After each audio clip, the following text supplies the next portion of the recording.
Mr. Brown was not the kind of man you would notice on the street. He was of average height, with a round face, thinning hair, and glasses that always slipped down his nose. He lived alone in a modest apartment on the fourth floor of a gray building that smelled faintly of fried onions in the evening. His only companion was a goldfish named Bubbles, who floated lazily in a small round bowl. On the surface, his life looked perfectly ordinary, even boring. But Mr. Brown had a talent he never asked for. If there was any possible way for something silly, unlucky, or embarrassing to happen, it usually happened to him. One Monday morning, his alarm clock failed to ring. He had forgotten to change the batteries, and so instead of waking up at 7 o'clock, he opened his eyes at 8:30 with the pale sun already shining through the curtains. He bolted upright with a cry of horror. His boss had warned him just last week, "Brown, one more late arrival and you can kiss your job goodbye." In a panic, he jumped out of bed and dashed around his small apartment like a man chased by wild dogs. He grabbed the nearest shirt, which he had ironed the night before, only to discover too late that he had burned one sleeve. He had no time to fix it, so he threw on another shirt without looking. He brushed his teeth in such a rush that he accidentally swallowed half the toothpaste, gagging and coughing as he searched for his tie. He pulled on his jacket, grabbed his bag, and ran for the door, completely forgetting that he still wore his pajama pants. These were not just any pajamas, but bright blue ones covered in yellow ducks wearing sunglasses. He slammed the door shut behind him, only realizing after the click of the lock that his keys were inside. He stood frozen in the hallway, staring at the closed door, then looked down at his ridiculous pants.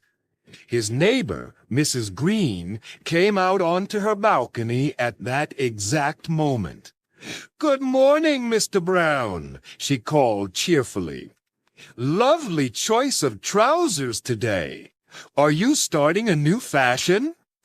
Mr. Brown managed a weak smile and muttered something about casual Monday before hurrying down the stairs, clutching his bag in front of him to hide the ducks. At the bus stop, he prayed no one would notice, but children had sharp eyes. A little boy pointed and shouted, "Mom, that man's wearing pajamas!" Everyone at the stop turned to look, some covering their mouths to hide their laughter. Mr. Brown blushed furiously, shifting from one foot to the other, wishing for invisibility. When the bus arrived, he jumped on quickly, only to be greeted by a large dog that barked excitedly and lunged at his pants. The dog seemed convinced that the yellow ducks were real. Mr. Brown yelped and scrambled down the aisle while the owner apologized, struggling to control the animal. The passengers were delighted. A teenager pulled out his phone and began filming, while others laughed openly.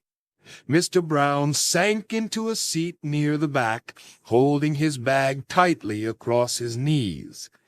"Just survive the ride," he told himself. But the bus driver braked suddenly at a traffic light, and Mr. Brown's bag slipped from his hands. His pajama pants were revealed in all their glory, and the entire bus erupted with laughter. One old man clapped his hands like he had just seen the funniest circus act in years. By the time the bus reached his stop, Mr. Brown's face was as red as a tomato. He hurried off, but the universe was not finished with him yet. At the office, he tried to sneak in through the side entrance, hoping no one would notice his attire. But that was the exact moment his boss decided to hold a surprise meeting. "Everyone in the conference room, now," the boss barked. Mr. Brown had no choice but to join. He slid into a chair in the corner, keeping his legs tucked tightly under the table.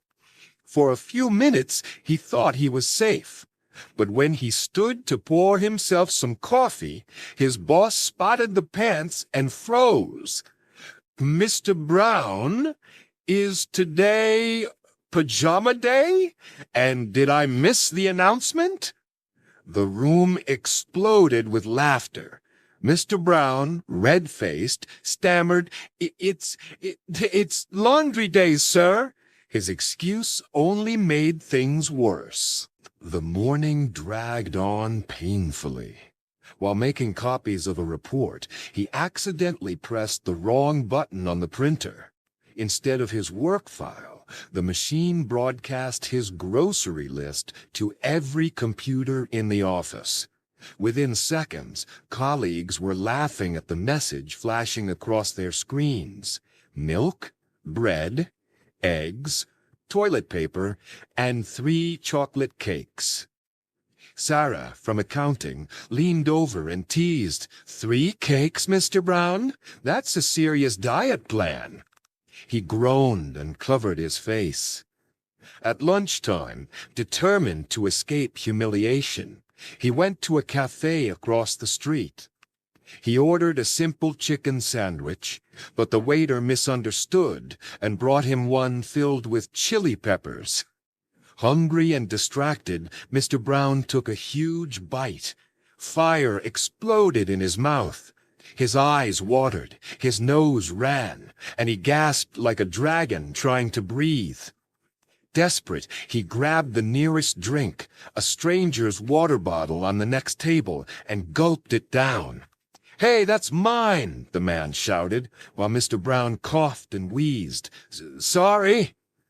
The waiter rushed over with a glass of milk, laughing as he said, "Congratulations, sir. You just survived our spiciest special." Back at the office, things only worsened.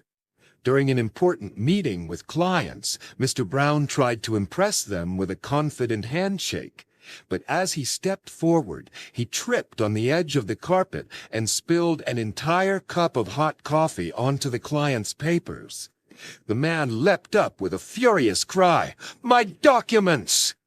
Mr. Brown apologized frantically, using napkins to dab at the soaked pages, which only smeared the ink further.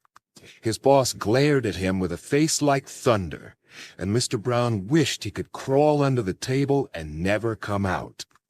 At last, the workday ended.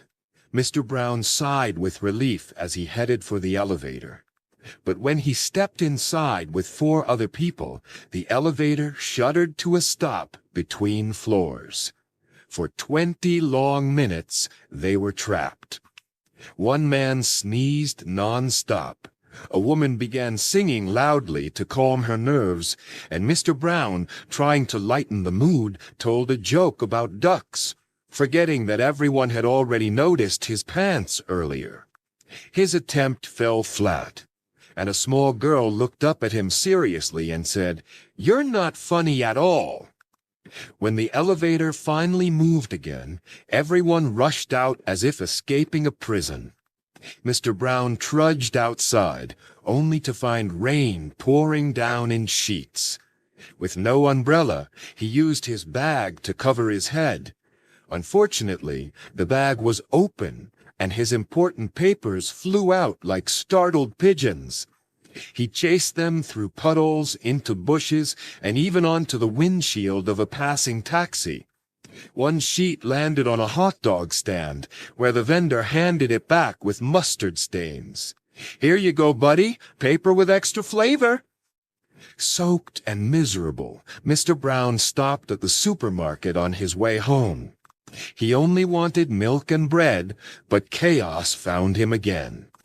He bumped into a display of apples, sending them rolling in every direction. As he bent down to collect them, he slipped on a wet spot and almost crashed into a tower of cereal boxes. People stared, some chuckling as he scrambled to his feet. Later, he grabbed a cart and wandered the aisles for 10 minutes before realizing it was not his cart at all. It belonged to another shopper and was full of diapers and cat food. A woman spotted him and whispered to her friend, "Interesting dinner choice." Mr. Brown returned the cart in shame and picked up a basket instead. When he finally reached his apartment, he remembered, too late, that his keys were still inside. He sat down in the hallway, dripping rainwater, and looked through the window at his goldfish. "Why is my life like this?" he sighed. Bubbles swam in slow circles, offering no answer. Fortunately, the building manager came by and helped him open the door. Inside, Mr. Brown changed into dry clothes and tried to cook pasta for dinner. But disaster struck again. He placed bread in the oven and water on the stove, then answered a phone call from his mother reminding him to pay the electricity bill. By the time he returned, the bread was blackened into a lump of charcoal and smoke filled the kitchen. He opened the window, but the wind blew the curtain into the boiling pot. In panic, he slipped on the wet floor and landed flat on his back. Defeated, he ordered pizza. When it arrived, he settled into his chair, hoping at last for peace. But when he turned on the television, the screen stayed dark. The remote gave a strange popping sound and a curl of smoke. Mr. Brown sat in silence for a moment, staring at the useless machine. Then he looked at Bubbles. "You're lucky, you know," he said softly. "No bosses, no meetings, no elevators, no burned bread. Just swimming and eating. That's the life." The goldfish blew a small bubble, which looked almost like a laugh. Something broke inside Mr. Brown then, not with sadness, but with humor. He began to laugh. He laughed at his duck-covered pants, at the dog, at the chili sandwich, at the elevator, at the rain, at the apples, at the burned bread, at everything. His day had been a disaster from start to finish, but laughing made it feel lighter. He realized that maybe the universe was not against him. Maybe the universe was just giving him stories to tell. As he finished his pizza, still chuckling, he thought, life is never perfect, but maybe that's okay. If I can laugh at my disasters, they stop being disasters. They just become funny memories.